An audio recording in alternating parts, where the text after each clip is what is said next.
Item ಯಾವುದೇ ಇರಲಿ try ಮಾಡಿ ಆಚಿ ಚಿಕನ್ ಮಸಾಲಾ. ಪಶ್ಚಿಮ ಬಂಗಾಳ ರಾಜಕೀಯದಲ್ಲಿ ಮತ್ತೆ ರಕ್ತಪಾತ ಹರಿದಿದೆ. ಬಿಜೆಪಿ ಗೆಲುವಿನ ಬೆನ್ನಲ್ಲೇ ಸುವೇಂದು ಅಧಿಕಾರಿಯ ಪಿಎ ಹತ್ಯೆಯಾಗಿದೆ.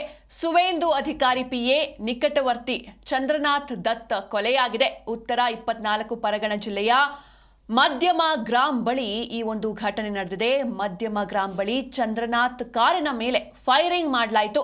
4 ಸುತ್ತು ಗುಂಡು ಹಾರಿಸಿ ದುಷ್ಕರ್ಮಿಗಳು ಎಸ್ಕೇಪ್ ಆಗಿದ್ರು. ಚಂದ್ರನಾಥ್ ಎದೆಗೆ 3 ಸುತ್ತು ಗುಂಡು ಹಾರಿಸಿ ಕೊಲೆ ಮಾಡಲಾಗಿದೆ. ನೀವೇನು ನೋಡ್ತಾ ಇದ್ದೀರಾ, ಈತನೇ ಸುವೇಂದು ಅಧಿಕಾರಿಯವರ ಪಿಎ.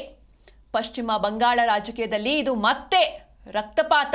ಬಿಜೆಪಿ ಗೆಲುವಿನ ಬೆನ್ನಲ್ಲೇ ಸುವೇಂದು ಅಧಿಕಾರಿಯ ಪಿಎ ಹತ್ಯೆಯಾಗಿದೆ. ಸುವೇಂದು ಅಧಿಕಾರಿ ನಿಕಟವರ್ತಿ ಚಂದ್ರನಾಥ್ ದತ್ ಕೊಲೆಯಾಗಿದೆ. ಉತ್ತರ 24 ಪರಗಣ ಜಿಲ್ಲೆಯ ಮಧ್ಯಮ ಗ್ರಾಮ್ ಬಳಿ ಈ ಒಂದು ಘಟನೆ ನಡೆದಿದೆ.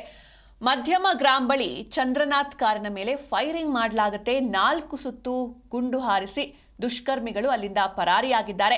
ಚಂದ್ರನಾಥ್ ಎದೆಗೆ 3 ಸುತ್ತು ಗುಂಡು ಹಾರಿಸಿ ಕೊಲೆ ಮಾಡಲಾಗಿದೆ. ನೀವೇನು ಫೋಟೋದಲ್ಲಿ ನೋಡ್ತಾ ಇದ್ದೀರಾ, ಇವರೇ ಸುವೇಂದು ಅಧಿಕಾರಿಯ ನಿಕಟವರ್ತಿ ಚಂದ್ರನಾಥ್ ದತ್. ಅಂದರೆ ಪಶ್ಚಿಮ ಬಂಗಾಳ ಅಂತ ಅಂದರೆ ಕೇವಲ ನೆನಪಾಗೋದು ಮೊದಲಿಗೆ ಹಿಂಸಾಚಾರ, ರಕ್ತಪಾತ ಇವೇ ಮೊದಲಿಗೆ ನೆನಪಾಗೋದು. ಏಕೆಂದರೆ ಒಂದು ಎಲೆಕ್ಷನ್ ಬಂತು, ಚುನಾವಣೆ ಬಂತು ಅಂತ ಅಂದರೆ, ಅದರಲ್ಲೂ ಈ ವೋಟಿಂಗ್ ಟೈಮ್ನಲ್ಲಿ ನಾವು ನೋಡಿದ್ವಿ, ಮೊದಲನೇ ಸುತ್ತಿನ ಮತದಾನದಲ್ಲೂ ಕೂಡ ಎಷ್ಟೆಲ್ಲ ಹಿಂಸೆ ಆಗಿತ್ತು, ಹಿಂಸಾಚಾರ ನಡೆದಿತ್ತು. ಹಾಗೆ 2ನೇ ಸುತ್ತಿನ ಮತದಾನದಲ್ಲೂ ಕೂಡ ಸಾಕಷ್ಟು ಹಿಂಸಾಚಾರ ನಡೆದಿತ್ತು. ಅಲ್ಲಿ ಈ ಬಿಜೆಪಿ ನಾಯಕರನ್ನೇ ಅಟ್ಟಾಡಿಸ್ಕೊಂಡು ಹೊಡೆದಾಡುವಂಥ ದೃಶ್ಯಗಳನ್ನು ನೀವು ಕೂಡ ಮಾಧ್ಯಮದಲ್ಲಿ ನೋಡಿದ್ರಿ. ಆದರೆ ಇದೀಗ ಪಶ್ಚಿಮ ಬಂಗಾಳದ ರಾಜಕೀಯದಲ್ಲಿ ಮತ್ತೊಮ್ಮೆ ರಕ್ತಪಾತ ಹರಿದಿದೆ. ಬಿಜೆಪಿ ಗೆದ್ದಿದೆ. ಈ ಗೆಲುವಿನ ಬೆನ್ನಲ್ಲೇ ಸುವೇಂದು ಅಧಿಕಾರಿಯ ಪಿಎ ಹತ್ಯೆಯಾಗಿದೆ. ಅದು ಕೂಡ ಅವರು ಬರ್ತಾ ಇದ್ದಂತಹ ಕಾರಿನ ಮೇಲೆ ಫೈರಿಂಗ್ ಆಗುತ್ತೆ. 4 ಸುತ್ತು ಗುಂಡು ಹಾರಿಸಿ ದುಷ್ಕರ್ಮಿಗಳು ಅಲ್ಲಿಂದ ಎಸ್ಕೇಪ್ ಆಗ್ತಾರೆ. ಚಂದ್ರನಾಥ್ ಎದೆಗೆ 3 ಸುತ್ತು ಗುಂಡು ಹಾರಿಸಿ ಕೊಲೆ ಮಾಡಲಾಗಿದೆ. ಉತ್ತರ 24 ಪರಗಣ ಜಿಲ್ಲೆಯ ಮಧ್ಯಮ ಗ್ರಾಮ್ ಬಳಿ ಈ ಒಂದು ಘಟನೆ ನಡೆದಿದೆ. ಪಶ್ಚಿಮ ಬಂಗಾಳದ ವಿಧಾನಸಭೆ ಚುನಾವಣೆಯಲ್ಲಿ ಬಿಜೆಪಿ ಐತಿಹಾಸಿಕ ಜಯ ಸಾಧಿಸಿದ ಬೆನ್ನಲ್ಲೇ ಬಿಜೆಪಿ ನಾಯಕ ಸುವೇಂದು ಅಧಿಕಾರಿಯವರ ವೈಯಕ್ತಿಕ ಸಹಾಯಕ ಚಂದ್ರನಾಥ್ ದತ್ ಅವರನ್ನ ನಿನ್ನೆ ರಾತ್ರಿ ಉತ್ತರ 24 ಪರಗಣ ಜಿಲ್ಲೆಯ ಮಧ್ಯಮ ಗ್ರಾಮ್ ಸಿಟಿಯಲ್ಲಿ ದುಷ್ಕರ್ಮಿಗಳು ಗುಂಡಿಕ್ಕಿ ಹತ್ಯೆಯನ್ನ ಮಾಡಿದ್ದಾರೆ. ಚಂದ್ರನಾಥ್ ಅವರು ಕಾರ್ನಲ್ಲಿ ಬರ್ತಾ ಇರ್ತಾರೆ. ಈ ಟೈಮ್ನಲ್ಲಿ ದುಷ್ಕರ್ಮಿಗಳು ಅವರ ಕಾರನ್ನ ಫಾಲೋ ಮಾಡ್ಕೊಂಡು ಬರ್ತಾರೆ. ನಂತರ ಚಲಿಸ್ತಾ ಇದ್ದ ಕಾರಿನ ಮೇಲೆ ಸುಮಾರು 4 ಸುತ್ತು ಗುಂಡುಗಳನ್ನು ಹಾರಿಸಲಾಗಿದೆ. ಗಂಭೀರವಾಗಿ ಗಾಯಗೊಂಡಿದ್ದ ಚಂದ್ರನಾಥ್ ಅವರನ್ನ ತಕ್ಷಣವೇ ಆಸ್ಪತ್ರೆಗೆ ಶಿಫ್ಟ್ ಮಾಡಿದ್ರು. ಆದರೂ ಕೂಡ ಚಿಕಿತ್ಸೆ ಫಲಕಾರಿಯಾಗದೆ ಮೃತಪಟ್ಟಿದ್ದಾರೆ. ಇನ್ನು ಈ ಒಂದು ಘಟನೆಯನ್ನ ಸುವೇಂದು ಅಧಿಕಾರಿಯವರು ಕನ್ಫರ್ಮ್ ಮಾಡಿದ್ದಾರೆ. ಇದು ವ್ಯವಸ್ಥಿತ ರಾಜಕೀಯ ಕೊಲೆ ಎನ್ನುವಂತಹ ಆರೋಪಗಳನ್ನು ಕೂಡ ಅವರು ಮಾಡಿದ್ದಾರೆ. ಕಳೆದ 10 ರಿಂದ 12 ವರ್ಷಗಳಿಂದ ಚಂದ್ರನಾಥ್ ಅವರು ಸುವೇಂದು ಅವರ ಪಿಎ ಆಗಿ ಕೆಲಸವನ್ನ ಮಾಡ್ತಾ ಇದ್ರು. ಹಾಗೂ ಇತ್ತೀಚಿನ ಚುನಾವಣಾ ಪ್ರಚಾರದಲ್ಲಿ ಪ್ರಮುಖ ಪಾತ್ರವನ್ನು ವಹಿಸಿದ್ರು. ಈ ಹತ್ಯೆಯ ಹಿಂದೆ ಟಿಎಂಸಿ ಕೈವಾಡ ಇದೆ, ತೃಣಮೂಲ ಕಾಂಗ್ರೆಸ್ನ ಕೈವಾಡ ಇದೆ ಅಂತ ಬಿಜೆಪಿ ಗಂಭೀರ ಆರೋಪ ಮಾಡಿದ್ರೆ, ಸ್ಥಳೀಯ ಪೊಲೀಸರು ಘಟನಾ ಸ್ಥಳಕ್ಕೆ ಧಾವಿಸಿ ತನಿಖೆಯನ್ನು ಸ್ಟಾರ್ಟ್ ಮಾಡಿದ್ದಾರೆ. ಚುನಾವಣಾ ಫಲಿತಾಂಶದ ನಂತರ ಮತ್ತೆ ಪಶ್ಚಿಮ ಬಂಗಾಳದಲ್ಲಿ ರಾಜಕೀಯ ಹಿಂಸಾಚಾರ ಶುರುವಾಗಿದೆ. ಇದು ಅಲ್ಲಿರುವಂತಹ ಜನರ ಆತಂಕಕ್ಕೆ ಕಾರಣವಾಗಿದೆ. ಬಂಗಾಳದ ಉತ್ತರ 24 ಪರಗಣ ಜಿಲ್ಲೆಯ ಮಧ್ಯಮ ಗ್ರಾಮ್ ಸಿಟಿಯಲ್ಲಿ ಈ ಗುಂಡಿನ ದಾಳಿ ನಡೆದಿದೆ. ಮೃತನನ್ನ ಸುವೇಂದು ಅಧಿಕಾರಿಯ ಆಪ್ತ ಸಹಾಯಕ ಚಂದ್ರನಾಥ್ ದತ್ ಅಂತ ಗುರುತಿಸಲಾಗಿದೆ. ದೊಹಾರಿಯಾ ಪ್ರದೇಶದಲ್ಲಿ ಸುವೇಂದು ಆಪ್ತನ ಕೊಲೆಯಾಗಿದೆ. ಚಂದ್ರನಾಥ್ ಸ್ಕಾರ್ಪಿಯೋ ಕಾರ್ನಲ್ಲಿರ್ತಾರೆ. ಕಾರ್ನಲ್ಲಿ ಅವರು ಟ್ರಾವೆಲ್ ಮಾಡ್ತಾ ಇರ್ತಾರೆ. ಈ ಟೈಮ್ನಲ್ಲಿ ದುಷ್ಕರ್ಮಿಗಳು ಅವ್ರನ್ನ ಫಾಲೋ ಮಾಡ್ಕೊಂಡು ಬರ್ತಾರೆ. ಬೈಕ್ನಲ್ಲಿ ಬಂದ ದುಷ್ಕರ್ಮಿಗಳು ಗುಂಡಿನ ದಾಳಿಯನ್ನು ಮಾಡಿದ್ದಾರೆ, ಫೈರಿಂಗ್ ಮಾಡಿದ್ದಾರೆ. ಚಂದ್ರನಾಥ್ ತಲೆ, ಎದೆ ಹಾಗೂ ಹೊಟ್ಟೆಯ ಭಾಗಕ್ಕೆ ಗುಂಡು ತಗುಲಿದೆ. ಮೊದಲು ಗಾಡಿಯನ್ನ ಓವರ್ಟೇಕ್ ಮಾಡಿ ಕಾರ್ಗೆ ಬಂದು ಅಡ್ಡ ನಿಲ್ಲಿಸ್ತಾರೆ. ಆ ಬಳಿಕ ಸತತವಾಗಿ ಸ್ಕಾರ್ಪಿಯೋದಲ್ಲಿ ಯಾರೆಲ್ಲ ಇದ್ರು ಅವರತ್ತ ಫೈರಿಂಗ್ ಮಾಡಲಾಗಿದೆ. ನಿನ್ನೆ ರಾತ್ರಿ ನಡೆದಿರುವಂತಹ ಘಟನೆ ಇದು. ದೊಹಾರಿಯಾ ಪ್ರದೇಶದಲ್ಲಿ ಸುವೇಂದು ಆಪ್ತನ ಕೊಲೆಯಾಗಿದೆ. ಚಂದ್ರನಾಥ್ ಅವರ ಸ್ಕಾರ್ಪಿಯೋನಲ್ಲಿ ಹೋಗ್ತಾ ಇರ್ತಾರೆ. ಈ ಟೈಮ್ನಲ್ಲಿ ಫೈರಿಂಗ್ ನಡೆದಿದೆ. ಬೈಕ್ನಲ್ಲಿ ಬಂದ ದುಷ್ಕರ್ಮಿಗಳು ಗುಂಡಿನ ಮಳೆಯನ್ನೇ ಸುರಿಸಿದ್ದಾರೆ. ಚಂದ್ರನಾಥ್ ಅವರ ತಲೆ, ಎದೆ ಹಾಗೂ ಹೊಟ್ಟೆಯ ಭಾಗಕ್ಕೆ ಗುಂಡು ತಗುಲಿದೆ. ತಕ್ಷಣವೇ ಅವರನ್ನು ಹಾಸ್ಪಿಟಲ್ಗೆ ಶಿಫ್ಟ್ ಮಾಡಿದ್ರು. ಆದರೂ ಕೂಡ ಚಿಕಿತ್ಸೆ ಫಲಿಸದೆ ಮೃತಪಟ್ಟಿದ್ದಾರೆ. ಯಾಕಂದರೆ 3 ಭಾಗಕ್ಕೆ ತಲೆ, ಎದೆ ಹಾಗೂ ಹೊಟ್ಟೆಯ ಭಾಗಕ್ಕೆ ಗುಂಡು ತಗುಲಿತ್ತು.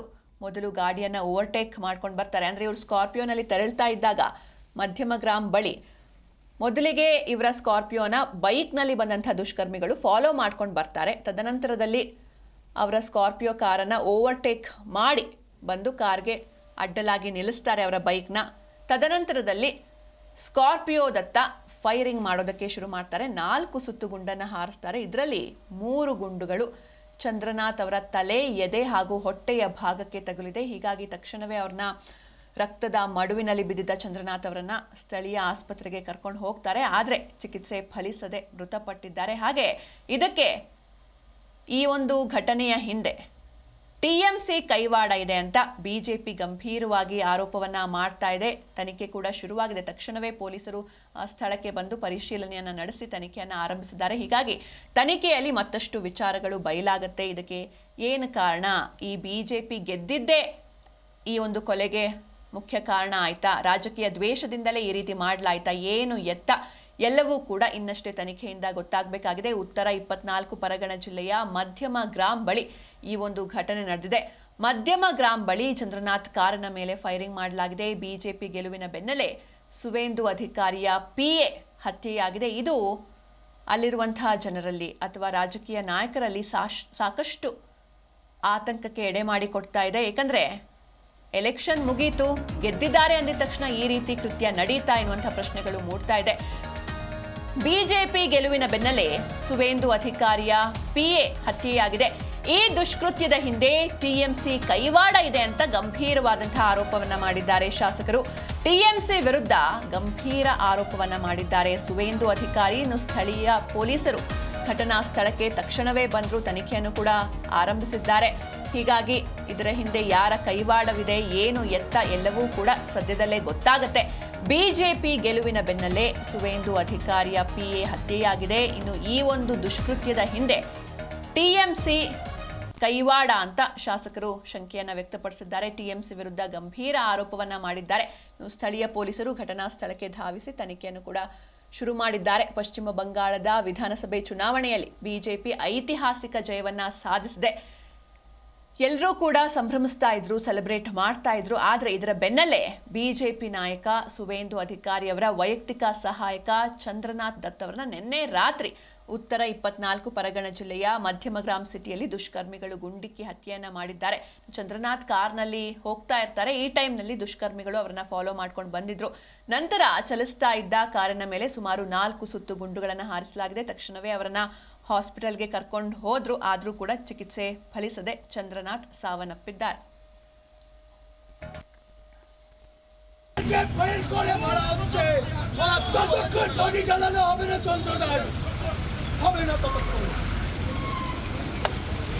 কর্মীগুলো সারা পরে পরে মার কাটছে, সারা বলছে কোনো বাধা মানবো না এবার।